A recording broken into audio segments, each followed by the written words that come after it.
ناجيت ربي بشهر رمضان شهر الأمان والمنى والفيضان.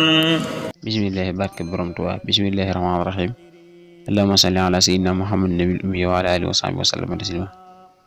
asalaamaaleykum mbokk yi ñuy teewlu fii ci DKS TV mbokkum taalibe Abdoulaye Seye dongal xasida yi mu leen di nuyu di leen siyaara di leen jox seen wàccuwaay fas yéene dikk yéen ci li nga xam ne mooy naafila bis bi guddig ñeenteel ga ci lañ toll. guddig ñeenteel ga ku ci julli ñeent rakka ñaari selmal la rakka bu ci ne mu jàng faatixatul kitaab benn yoon suratul kaafiruun ñetti yoon. ñeent rakka la rakka bu ci ne mu jàng faatixatul kitaab suratul kaafiruun ñetti yoon.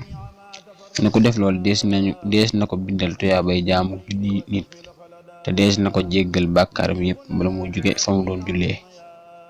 kon loolu mooy julli gi ak ngëneel yi. kon ñu dikk ci li nga xam ne mooy salaatu bis bi.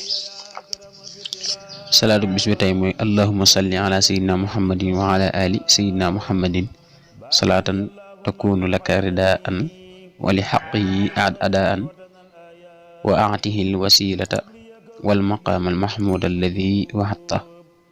mu ne kooku julli ko wax yonante bi dana la ràmm. tàgg na ngeen foofu bi beneen yoon wassalaamu aleykum wa rahmatullahi taala wa barakaatuhu.